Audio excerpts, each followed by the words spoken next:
Charlie Kirk is dead, and it exposed something vile and horrifying that I want to share with you right now, just kind of candidly. He was murdered while he's speaking in public to a group of college kids. And there's one part of this that I think should horrify you to the deepest parts of your very soul. Instead of a universal outrage, instead of every decent person saying this is insane and this is wrong, the internet seemingly lit up with these celebrations and cheers and memes and people actually laughing and celebrating the murder of a man because he wore a different political jersey. So let that sink in for a second. And I don't think any of this is about Charlie Kirk, the person. And I don't think it's about whether you liked him or hated him or didn't even care. I think it's about the fact that political murder is somehow just another headline nowadays. And we scroll right past it. There is a whole new low for where we could go. And you have people online cheering like it's their team winning a Super Bowl. And what you're seeing is an evil, evil mask slipping. This is a signal. And it's a signal that we, and I do mean we, all crossed into something that is a lot darker than just politics. This right here, what we're seeing, is what happens when violence becomes part of a political conversation. When actual TV networks air over and over clips that encourage people to see the other side not as neighbors that we might disagree with, but as enemies that need to be destroyed, as the threat to society. And you've seen it, I have no doubt. We all have seen this. People in the media saying these people are a threat, these people are dangerous, maybe some violence is justified, and it's not fringe anymore. This is mainstream. And there are thousands of these clips out there aired to millions of people, kind of nudging, suggesting, maybe planting seeds that maybe a fist, maybe a bullet is a legitimate form of political debate. You resist the temptation to run up and wring her neck. Biggest terror threat in this country. I'd like to punch him in the face. I said if we were in high school, I'd take him behind the gym and beat the hell out of him. Punch some people in the face! When was the last time an actor assassinated a president? They're still going to have to go out and put a bullet in Donald Trump, and that's a fact.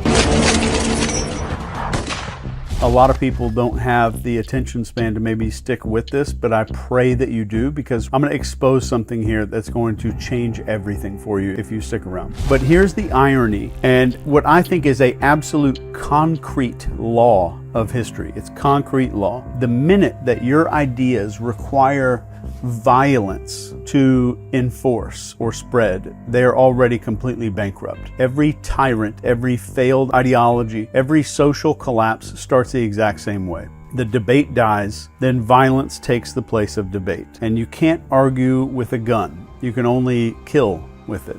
And when killing is the substitute for a conversation, society as a whole starts falling off a cliff. And we all, myself included, we all have been sold the biggest con of our entire life. And this is that the problem is left versus right, or Republicans versus Democrats. And that is the distraction fireworks show that they want us screaming about while they're doing something else. And this is a magician's trick, and I'm about to really show you what Charlie, God rest his soul, has kind of exposed here. If you turned on cable news today, you go in your living room, turn it on, maybe you scroll social media, what are you going to see?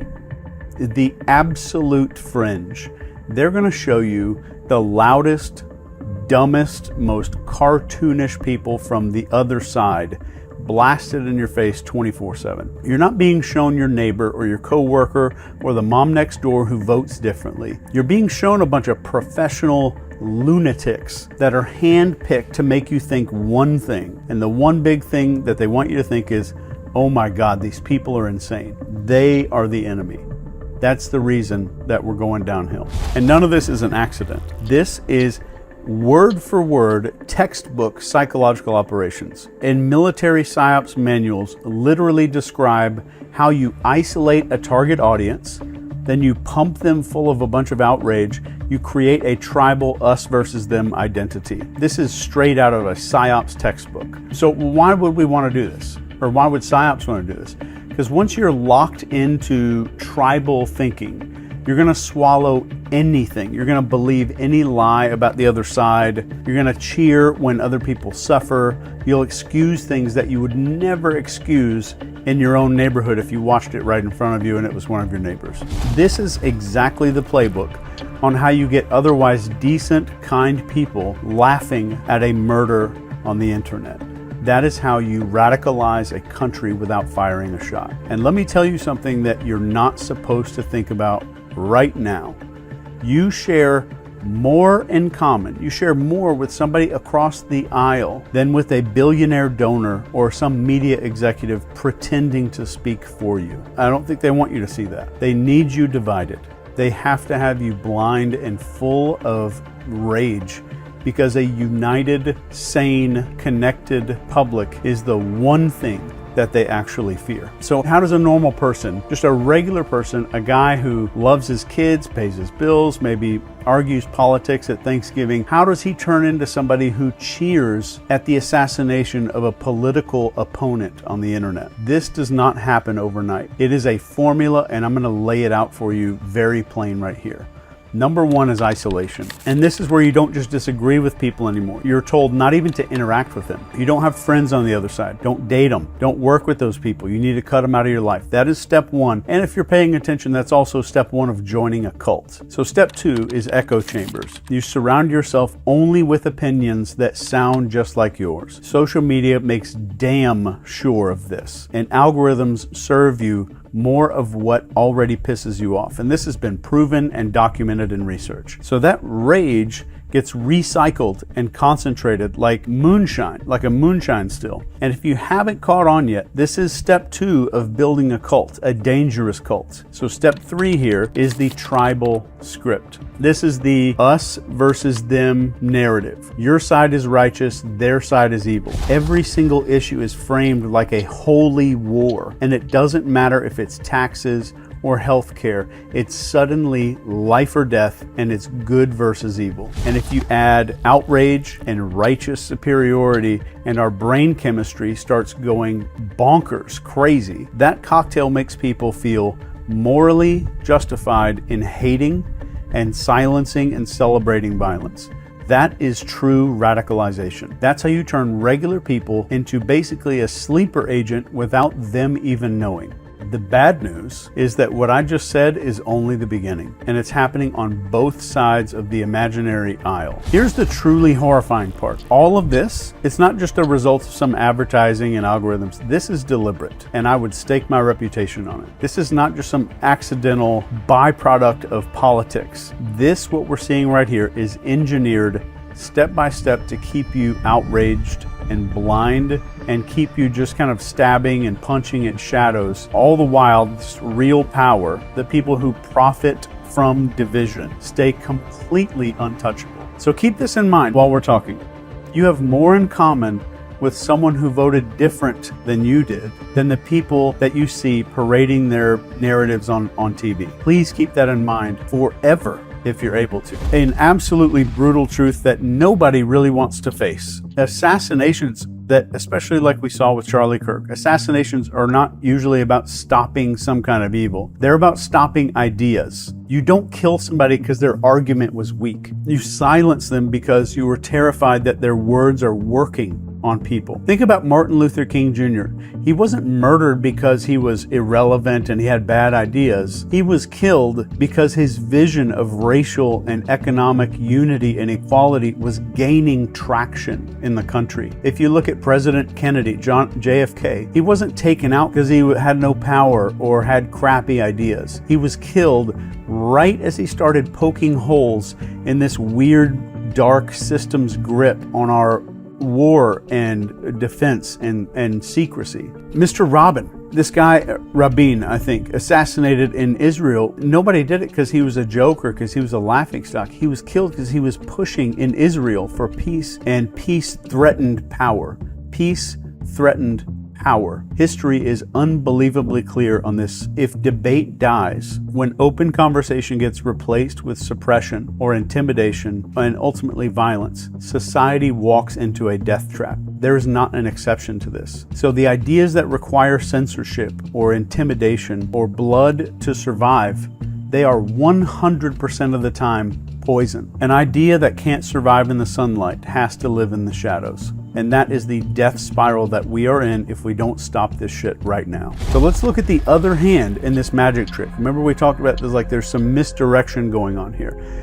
For decades, the press, the media was supposed to be our watchdog. They're gonna find all the facts. They're gonna hold the powerful accountable. They're gonna keep people informed. And again, you can see this with your own eyes. It's not right versus left. Look closely at the media. It's not right versus left. This is darkness versus light. The media is a circus tent with a lot more in common to a casino. This is a propaganda machine just churning out outrage. Let me just tell you exactly how this works. Facts are boring to people. Outrage is more likely to sell. It's more likely to keep you looking at the screen. That's their metrics. That's what they get paid based off of. So instead of showing you some kind of reality, they're showing you this carefully curated nightmare reel of the absolute worst of the other side. They're not giving you the whole picture. They're giving you the most extreme clips that they can find because they know that you're going to watch. They know that you're going to get pissed off when you see it all, and you're going to come back for more tomorrow. In fact, to me, if I'm very honest, if something doesn't fit their narrative, it is completely ignored. But if a story can be kind of twisted into a blame game, then it is. So they're not showing you reality in any sense. They're showing you a story designed to keep you loyal to your tribe, addicted to whatever their version, twisted horror movie version of reality really is. And what's truly disgusting, what I am genuinely nauseated by. We tend to think, oh yeah, the media is trying to sell ads for some pharmaceutical stuff, and they're trying to sell some car commercial breaks and things like that. That's not it. This is more about distraction. The reason is, while they get you frothing at the mouth over some clip of a protester screaming nonsense, the real enemy to all of us, these entrenched people that you have nothing in common with whatsoever, who decide the narratives, they bankroll politicians, and they write the rules, and you know that they win no matter who wins, right or left. You know that they're the ones getting the checks. They're laughing at how stupid we are. So let's stop with the doom and gloom for a second here. And let me just kind of bring this back. If you strip away all of the slogans, all the hashtags, the little talking points of the media, what do regular people want? What do regular people, you and your neighbors, even the people that voted differently than you? We want our kids safe. We want a roof that doesn't leak. We want food in the fridge. We want a job that doesn't crush our frickin' soul. And we want some goddamn honesty from the people who claim to represent you, to represent us. And guess what? That guy that you don't like with the bumper sticker down the street, he wants the same thing. The woman with the MAGA hat at the grocery store that you thought was an idiot, she wants the same thing. The mom who is too busy working 3 jobs to even care about politics, she wants the same thing too. But what do they not show you on TV? What is the one thing? It's that you have that much in common with the people who voted different than you. They will never show you that. They show you the screaming protester with the purple hair threatening to burn a bunch of stuff down. They show you this red-faced conspiracy guy spitting at the camera talking about crazy stuff. They show you the absolute fringe because fringe pisses you off. Fringe makes you hateful and angry. Fringe makes you think that the other half of the country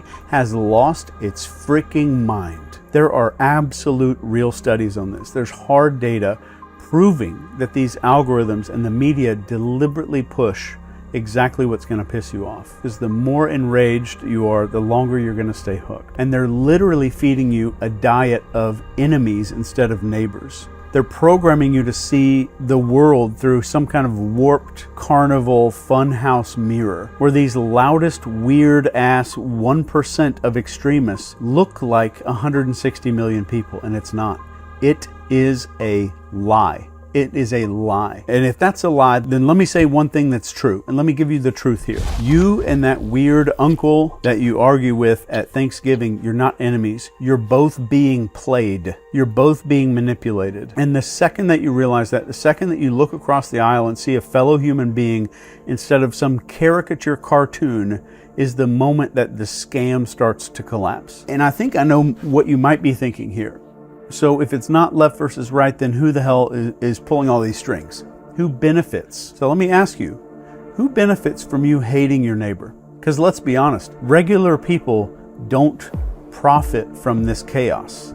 Regular people don't, but someone does. And that someone is what I personally call the covert elite, because we have elite and then we have covert elite. And these aren't like a bunch of Looney Tunes cartoon villains in some underground lair. These are CEOs and mega donors to political campaigns. And you notice how they donate to both sides? These are political lifers, media conglomerates. These are the people who cash big ass checks no matter who wins the election. They operate on both sides of the aisle because the sides pay out. They don't care about your values. They don't care about your family or your future. They care about one thing, and that's control. And let me tell you, division is the cheapest, most effective tool ever invented for that. Look at how PSYOPs are described in military doctrine. You identify your target audience, you feed them carefully selected information, and you push their emotion until their behavior changes. This isn't theory. That's written down in black and white. And it's the same exact playbook that's being used on you and me, my family, my parents, all of us. Except this time the battlefield isn't Afghanistan, it's not some country in the Middle East.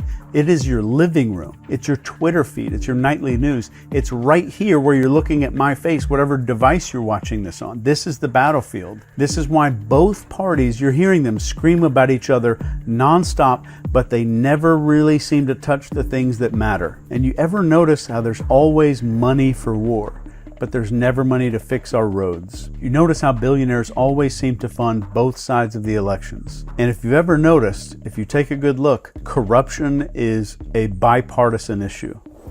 That's not incompetence. So whatever it is for the elites, they need you locked in this tribal, us versus them, tribalistic warfare. Because if you ever woke up and you started to realize that you share more in common with the other side than a single millionaire donor on your own side, the entire game starts to collapse instantly. And I think if you realize this, you'd stop fighting each other. You'd start realizing that the right versus left is fake. And I think that purely terrifies them. So who knows how long this video is going to last on YouTube. But let me be crystal clear about one thing. The real enemy isn't your Democrat neighbor with the yard sign that pisses you off.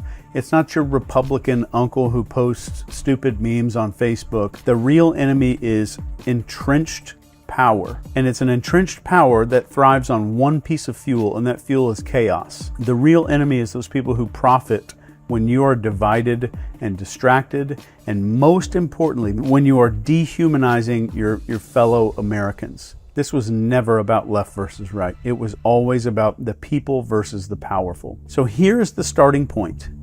It's just sanity, just plain everyday common sense sanity. And ask yourself, do you genuinely want political opponents murdered in the streets? Do you want your neighbor dragged through the mud because they voted differently? Of course you don't, because you're a sane human being. And that means that you're okay. And sanity right now is the most rebellious act that you can commit in this country for right now. Sanity is refusing to let CNN or Fox News or Twitter decide who your enemies are. It's looking across the aisle that's probably imaginary and saying, you know what, I disagree with your ass, but you're not the devil. Sanity is truly openly saying violence is not politics. Violence becomes the death of politics. And true sanity is seeing just the weird idiots on the news and realizing that's not the norm. That is a cartoon that's curated for you. And the second that you stop playing the outrage game and you refuse to cheer for blood, which I hope you didn't do, you're already breaking the spell if you're there. I genuinely believe in my heart that sanity is contagious. And when one person refuses to take the bait, the echo chamber starts cracking a little bit. 10 people refuse, it starts breaking open a little bit more. And let me be super clear here. When millions of people, if this were to happen, or were to refuse, the machine will collapse. I guarantee it. We don't need permission to stop being pawns on the board. The minute that you decide right now that you will not be programmed into hatred, then you have started to win. And that's the first step to being sane. And it starts with you. Mr. Charlie Kirk, his death was a mirror for all of us. And it's a mirror showing us how that we have fallen, because when we see murder being celebrated, when we see neighbors that are treated like enemies, that's the signal. And I think the good news here is that the machine only works if we feed it. It only runs on our clicks and our outrage and our willingness to see half of this country as a horrifying monster. If you starve this, it's going to die. It's as simple as that. Just think about your neighbors. Look at the people around you. Your neighbors, your co-workers, the parents at your kids' school. Do they really look like these dipshits that you see on TV and on social media? Do they actually match these memes and all the screaming clips and stuff? Hell no. They look like you. They look like me. We're tired and overworked. We're worried about bills. We're praying for a future that isn't just bonkers, batshit crazy. That's the America that cameras don't show you, because if they did, you'd stop hating people. You'd start seeing reality. So here is the pledge. Here's my one thing that I want to give to you here. And you can say this pledge out loud if you need to. I will not let anything electronic decide who my neighbor is. I will not let political violence become normal. I will no longer let propaganda tell me who to hate. I will never cheer for blood. I will choose sanity. I will choose unity. I will choose to see the humanity in people before I see their politics. And if enough of us take that stand, the whole entire rotten, nasty structure starts to fall, because the truth is very simple. There are more sane people than there are psychopaths. What we're seeing online is fake. There are more of us than there are of them. And the second that we remember that, the second we refuse to be divided against each other, which is fake, the game is permanently over. And I say this as the brainwashing expert and the psyops expert. The choice is absolutely ours. Right now, do we keep this programming? Do we keep going? Do we keep letting them program us into sociopaths? Because that's what's happening. My previous video right before this one was about this. Or do we break the script and take back our sanity and just finally remember that we are one people? We're not two tribes. And I want you to remember this. If something online pisses you off, now you know for sure that you are witnessing social engineering. That's all that is. And let me end this with a quote from Martin Luther King. The ultimate weakness of violence is that it is a descending spiral, begetting the very thing it seeks to destroy. Instead of diminishing evil, it multiplies it. Through violence, you may murder the liar, but you cannot murder the lie, nor establish the truth. Through violence, you may murder the hater, but you do not murder the hate. In fact, violence merely increases hate. Darkness cannot drive out darkness. Only light can do that. Hate cannot drive out hate. Only love can do that. I love you. Please, God, send this to somebody that you know. Take care.